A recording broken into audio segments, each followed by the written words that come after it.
Welcome to resistance channel. கொய்த்தி இண்டேஸ்ல முக்கிய செய்திகளை பார்ப்போம். அதுக்கு முன்னாடி என்னோட சேனல் லைக் பண்ணுங்க, சப்ஸ்கிரைப் பண்ணுங்க, ஷேர் பண்ணுங்க, மேலும் பெல் பட்டனை பிரஸ் பண்ணுங்க.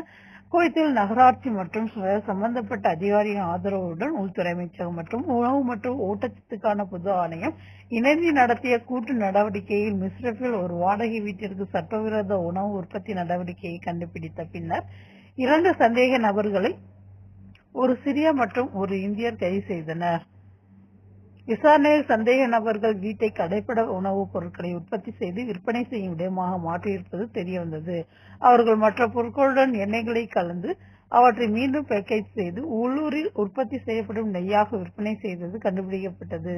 சந்தேக நபர்கள் சில பொருட்களின் பிறப்பிட நாட்டின் லேபிள்களை மாற்றியமைத்து இறக்குமதி செய்யப்பட்ட பொருட்கள் என்று பொய்யாக சம்பந்தப்படுத்தியதுடன் சட்டம் மீறி பிற நுகர்வோர் பொருட்களை விற்பனை செய்ததையும் அதிகாரிகள் கண்டுபிடித்தனர். இந்த நடவடிக்கையின் விளைவாக அந்த இடம் மற்றும் அனைத்து கலப்பட பொருட்களும் பறிமுதல் செய்யப்பட்டன. சந்தேக நபர்கள் சட்ட நடவடிக்கை மற்றும் நாடு கடத்தல் நடைமுறைகளுக்காக தகுதி வாய்ந்த அதிகாரிகளிடம் பரிந்துரைக்கப்பட்டுள்ளனர்.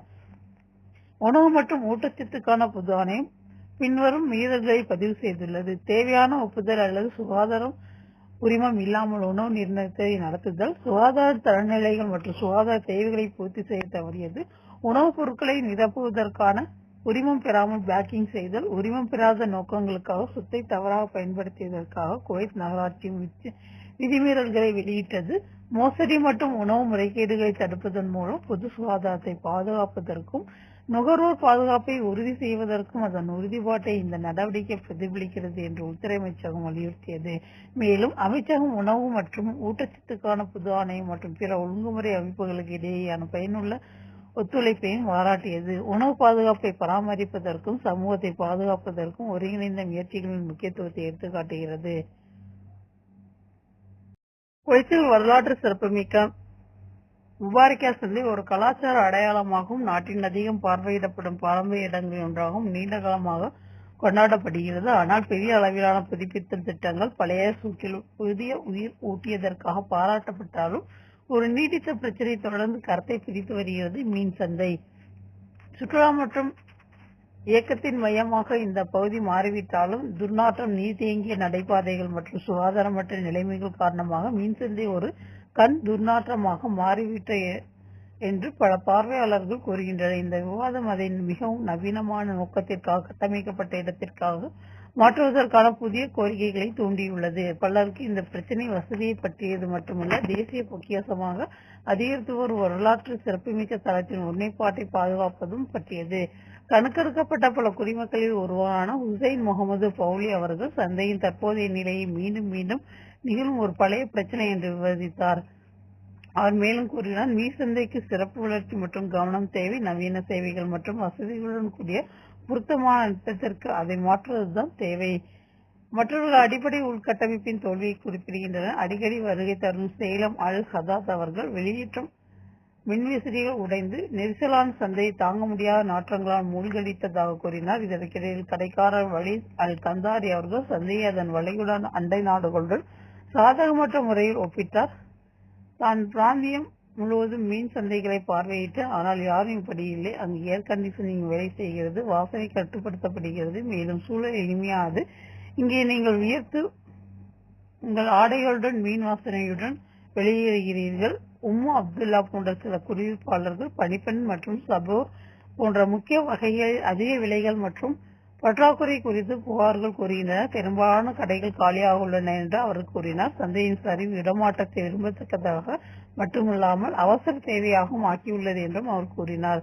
சுற்றுலா பயணிகளும் அதே அளவு ஈர்க்கப்படவில்லை. சந்தை நுழைவாயிலுக்கு அருகில் அல் கரப்பள்ளி தெருவில் நின்று கொண்டிருந்த பார்வையாளர்கள் அமானி அல் உஸ்தாத் அவர்கள் அவநம்பிக்கையை வெளிப்படுத்தினார். சுற்றியுள்ள சந்தைகளில் வாசனை திரவிய கடைகள் வரிசையாக இருக்கும்போது எவ்வளவு துர்நாற்றம் ஒரு சுற்றுலா தலத்தை நிரப்பும் என்பது கற்பனை செய்ய முடியுமா? பக்கத்து வீட்டில் இறைச்சி சந்தை இருப்பதையும் அவர் விமர்சித்தார். அங்கு சில இறைச்சி கடைக்காரர்கள் குழந்தைகள் முன்னிலையில் வெளிப்படையாக சடலங்களை வெட்டுகிறார்கள்.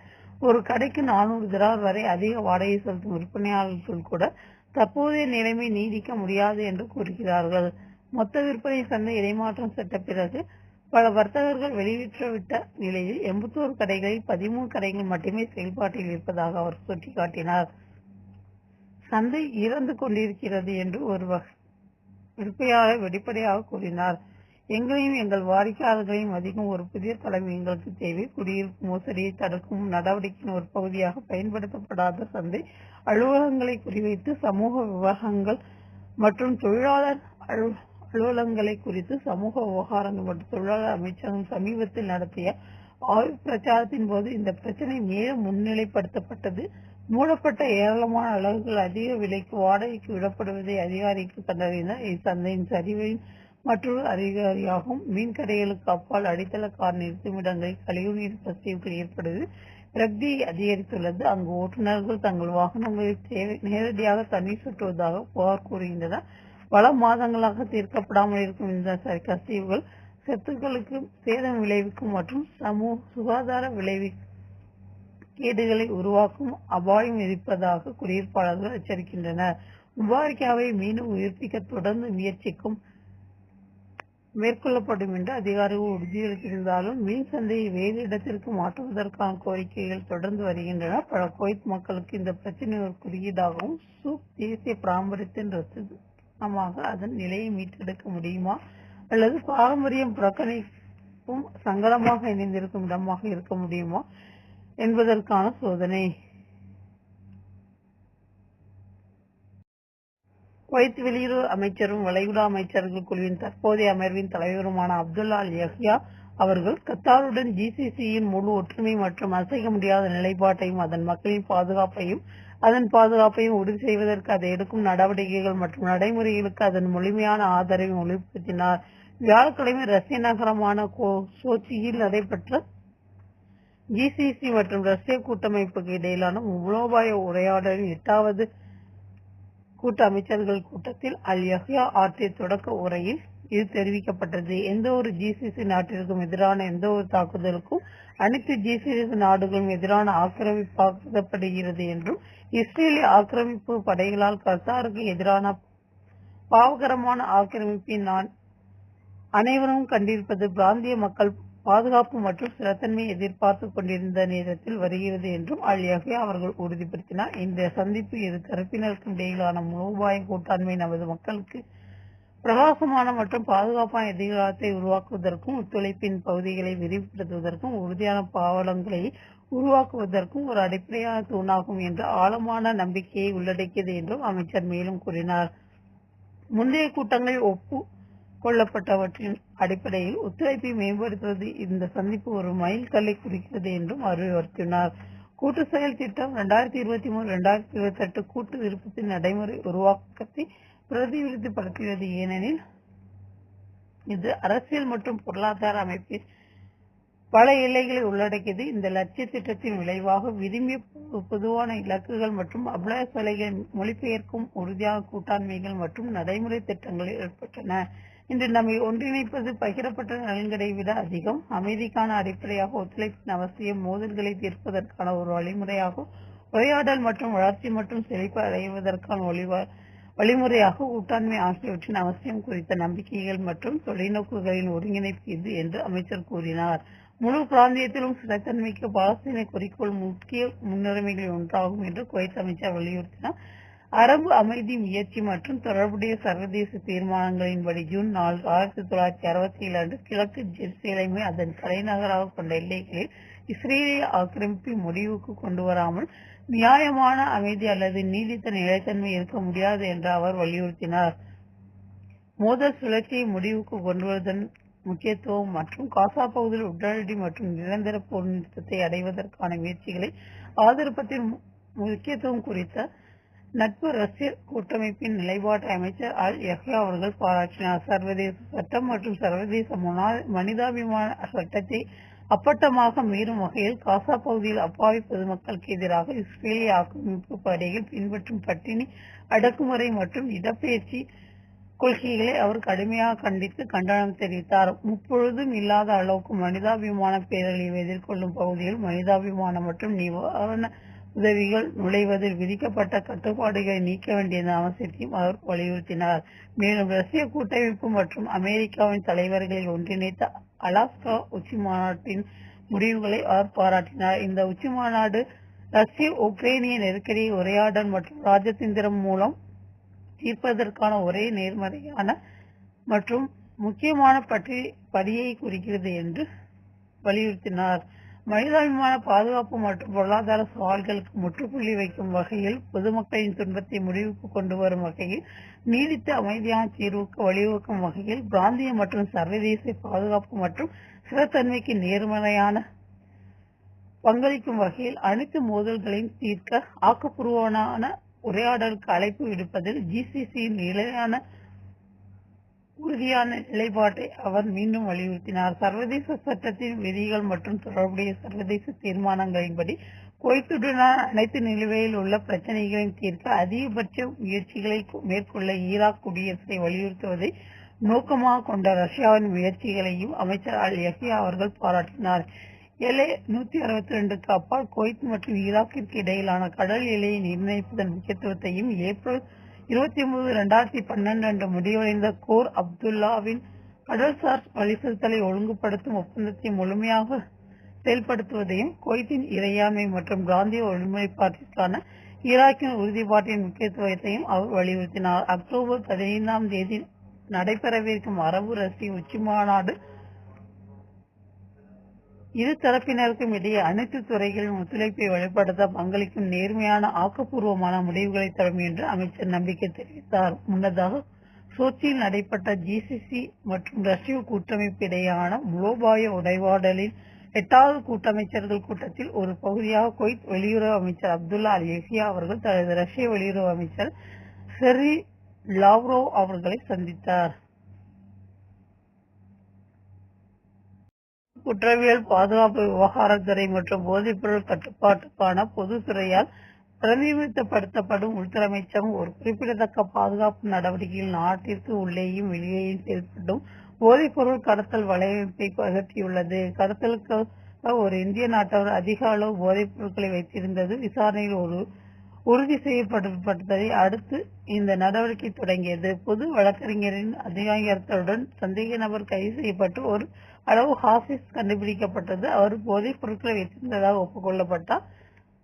மேலும் மத்திய சிறையில் அடைக்கப்பட்டிருந்த மேலும் 2 பேர் மற்றும் வெளிநாட்டு தப்பியோடிய பங்களாதேஷ் நாட்டவர் போதைப் பொருள் ஊக்குவிப்பும் விநியோகத்தை ஒருங்கிணைத்து வந்தவர்கள் இதில் ஈடுபடுத்தியிருந்ததை வெளிப்படுத்தினர். போதைப்பொருள் கட்டுப்பாட்டுத்துறை மற்றும் சீர்திருத்த நிறுவனங்களின் பாதுகாப்பு ஆதரவு பிரிவின் ஒரு கூட்டு பணிக்குழு கைதியின் சிறை அறையில் சோதனை நடத்தி அவர் நடவடிக்கைகளை நடத்தவும் தனது கூட்டாளிகளுடன் தொடர்பு கொள்ளவும் பயன்படுத்தி வந்த ஒரு மொபைல் போனை கைப்பற்றியது. இந்த நடவடிக்கைகளை மேற்கொள்ள தப்பியோடியவருடன் ஒத்துழைத்ததாக கைதி ஒப்புக்கொண்டார். ஒருங்கிணைந்த முயற்சிகளின் விளைவாக 145 கிலோகிராம் ஹாசிஸ் பறிமுதல் செய்யப்பட்டது. பறிமுதல் செய்யப்பட்ட போதைப் பொருட்களுடன் அனைத்து சந்தேக நபர்களும் சட்ட நடவடிக்கைகளுக்காக போதைப்பொருள் வழக்கு விசாரணைக்கு அனுப்பப்பட்டனர். போதைப்பொருள் கடத்தல்காரர்கள் மற்றும் ஊக்குவிப்பாளர்கள் மீதான கடும் நடவடிக்கை தீவிரப்படுத்துவதற்கான தனது உறுதிப்பாட்டை உள்துறை அமைச்சகம் மீண்டும் உறுதிப்படுத்தியது. சமூகத்தின் பாதுகாப்பதற்கும் அதன் குடிமக்களின் ஆரோக்கியத்திற்கும் அச்சுறுத்தலாக இருக்கும் எவரையும் பின்தொடர்ந்து கைது செய்ய தயங்காது என்று வலியுறுத்தியது. குவைத் மத்திய சிறையில் வியாழக்கிழமை 7 குற்றவாளிகளுக்கு உள்துறை அமைச்சகம் மரண தண்டனை நிறைவேற்றியதாக அது சயசா நாளிதழ் செய்தி வெளியிட்டுள்ளது. இது புதன்கிழமை செய்தித்தாள் வெளியிட்ட செய்தியையும் உறுதிப்படுத்துவதாகவும், புரிந்து கொள்ளும் மக்களே, பழிவாங்கலில் உங்களுக்கு வாழ்க்கை இருக்கிறது என்றும் குரானிய கொள்கையின்படி கூறப்பட்டுள்ளது. தூக்கிலிடப்பட்ட நபர்களில் 3 குவைத் குடிமக்கள், கொலை குற்றவாளிகள் 2 ஆசிரியர்கள் மற்றும் போதைப் பொருள் கடத்தலில் ஈடுபட்ட 2 அடங்குவர்.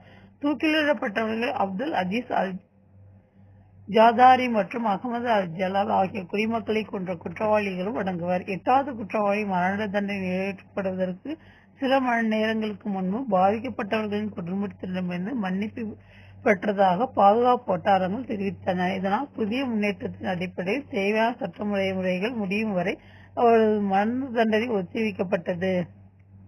4 ஆசிரியர்களும் கொலை குற்றவாளிகள் என 2 வங்கதேசவர்களும், போதைப் பொருள் கடத்தல் குற்றவாளிகள் என 2 ஈரானியரும் குற்றம் சாட்டப்பட்டவர்கள் என்றும் வட்டாரங்கள் தெரிவித்தன. இறுதி மரண தண்டனைகள் வழங்கப்படுவதற்கு முன்பே வழக்கு விசாரணையின் 3 கட்டங்களும் நிறைவடைந்ததை வட்டாரங்கள் உறுதிப்படுத்தின.